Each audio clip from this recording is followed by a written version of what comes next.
ক'লা কচু থুৰ আৰু এইফালে মাছ, এইফালে দালি এমুঠি, আলু আৰু পিঁয়াজ, নহৰু, আদা, জলকীয়া চব বস্তু ৰেডি কৰি ল'লোঁ। এনেকৈ কেৰাহীটো পাতি তেল ঢালি ল'লোঁ, লৈ পেলাই তাতে নহৰু, আদা, পিঁয়াজখিনি ঢালি ল'লোঁ। জোখ অনুযায়ী নিমখ হালধি অকণমানো দি ল'লোঁ।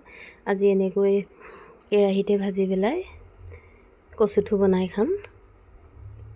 ক'লা কচু থুৰ আৰু কিমান ভাল খাবলৈ, চবেইতো জানেই কচুৰ ভিটামিন কিমান। প্ৰথমতে মই মাছখিনি এনেকৈ তেলতে ভাজি ল'লোঁ, অকণমান ৰঙচুৱা হ'বলৈ দিছোঁ। এনেকৈ আপোনালোকে কেৰাহীতে কচু থুৰ বনাই খাইছেনে নাই খোৱা বাৰু? নাই খোৱা যদি খাই চাব। চবেইতো খায়েই, হ'লেও মইনো কেনেকৈ বনাই খাইছোঁ কেৰাহীতে ভাজি তাকে দেখাই আছোঁ। এইফালে কচু থুৰখিনি ঢালি ল'লোঁ কেৰাহীটোতে, মানে ধুনীয়াকৈ খুচৰি ল'লোঁ চব্জিখিনি।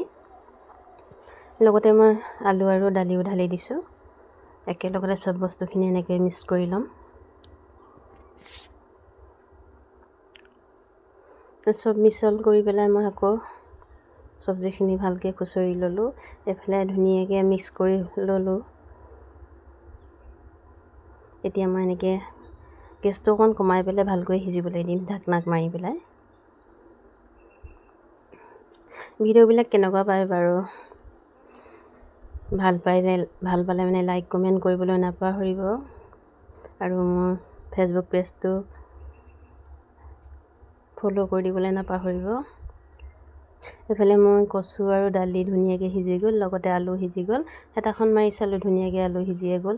লগতে মই পানী অকণমান দি পেলাই জোখ অনুযায়ী মই দি ভালকৈ আকৌ খুচৰি ল'লোঁ।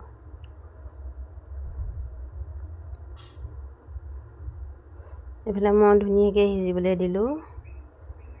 অকণমান মই পানীখিনি শুকাবলৈ দিম, থপথপীয়া কৰি দিম। এনেকৈ থপথপীয়া কৰি কচু দালি খাবলৈ খুব ধুনীয়া লাগে। লগতে মই বাৰীৰ পৰা গোল নেমু ছিঙি আনি গোল নেমু অকণমান চেপি দিছোঁ। টেঙা অকণমান দিলে খাবলৈ খুবেই ধুনীয়া লাগে। গৰম দিন যিহেতু টেঙা চব্জি খাবই লাগে মানুহে। এইফালে মোৰ টেঙা ঢলা হৈ গ'ল, আকৌ মই ধুনীয়াকৈ মিক্স কৰি লৈছোঁ।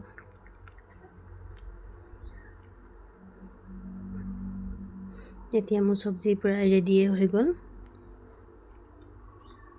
পূৰা ধুনীয়াকৈ শুকাই গ'ল।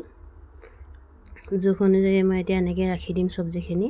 এইফালে মোৰ চব্জি ৰেডি হৈ গ'ল, মই বাতি ৰেডি কৰি ল'লোঁ। পিনে পিটিকা ভাজিও বনাই ল'লোঁ।